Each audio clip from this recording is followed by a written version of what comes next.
Selamat pagi anak-anak, kita masuk ke pembelajaran tema 5, subtema 1. Nah, perjuangan para pahlawan. Nah, materi yang kita pelajari, indikator yang kita pelajari adalah hubungan simbol dengan makna sila keempat Pancasila. Yang kedua adalah nada. Baik, hubungan simbol dengan makna sila keempat Pancasila. Kita tahu bunyi Pancasila, sila yang keempat adalah kerakyatan yang dipimpin oleh hikmat kebijaksanaan dalam permusyawaratan perwakilan.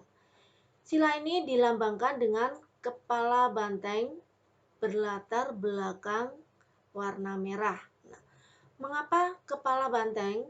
Nah, menurut sejarahnya, banteng atau yang biasa disebut dengan lembu liar itu adalah hewan yang suka berkumpul. Manusia juga suka berkumpul. Nah, kalau banteng ini berkumpul untuk saling melindungi sesama kawan supaya nanti jauh dari ancaman binatang buas yang pemangsa mereka ya. Nah, tetapi kalau manusia berkumpul itu adalah untuk melakukan suatu kegiatan. Nah, dalam berkumpul ini manusia setiap mengambil keputusan harus dengan jalan musyawarah. Nah, inilah makna sila keempat dari Pancasila. Yang pertama adalah mendahulukan kepentingan dan tujuan bersama. Jadi kalau ada, wah aku hari ini harus jalan-jalan, tetapi ternyata harus, wah ada undangan kerja bakti, kita harus kerja bakti dulu, seperti itu. Baru nanti jalan-jalan, seperti itu biasanya. Terus, cinta, permusyawaratan, dan demokrasi. Jadi setiap masalah itu diselesaikan dengan jalan musyawarah.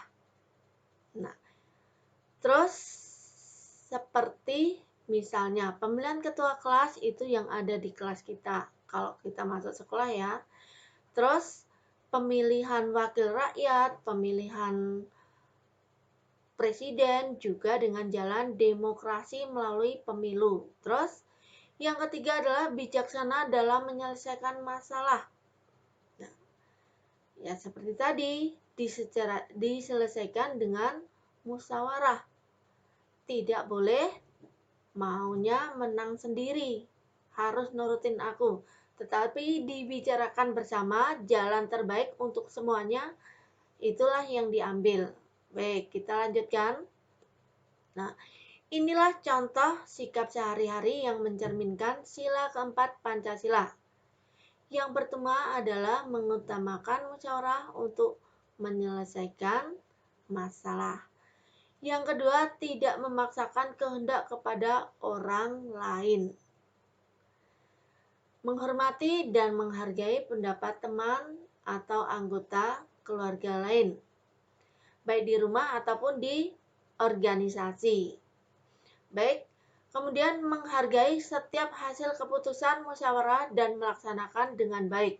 Walaupun tadinya kita tidak setuju dengan keputusan itu, dengan kita mempunyai pendapat sendiri misalnya. Tetapi karena sudah diputuskan bersama, maka apapun hasilnya kita harus laksanakan. Kemudian kita masuk pembahasan yang kedua adalah nada. Nada diartikan sebagai bunyi yang teratur. Nada mempunyai tingkatan rendah maupun tinggi. Kita lihat di sini. Ini adalah not angka.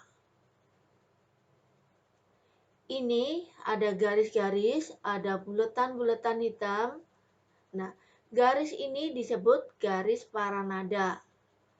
Nah, ini adalah melambangkan notnya. Nah, tinggi rendah suatu nada dalam notasi balok ini sesuai dengan letak bulatan hitam. Nah, di garis paranada. Semakin tinggi letak bulatan hitam ini, maka semakin tinggi pula nada dan sebaliknya. Nah, setiap not balok itu mempunyai kunci yang berbeda-beda ya. Ini kunci C kebetulan. Nah, cirinya adalah nada sol itu ada di baris kedua. Itu. Nah, do, re, mi, fa, sol, la, si, do. Seperti itu. Baik. Nah, berikut adalah urutan tinggi rendah nada. Ini nada rendah ditandai dengan not yang ada titik di bawahnya. Ini nada sedang. Ini nada tinggi ditandai dengan tanda titik di atas angka. Nah, atau not ya. Nah, kalau di not balok ini nada rendah. Ini ditandai dengan tanda titik di samping bulatan ya, di bawah. Nah, yang ini nada tinggi di atasnya, sama aja naruhnya ya, seperti itu. Ini adalah penggalan not lagu Maju Tak Gentar. Ini adalah biramanya 4/4. Nah, ditandai dengan 4 angka ya. Seperti itu. Baik. Kira-kira seperti ini bunyinya. Sol, mi, sol, do, mi, re, do, la, sol. Seperti itu. Anak-anak bisa belajar seperti dengan mamanya atau papanya di rumah ya. Nah, sekian pembelajaran hari ini.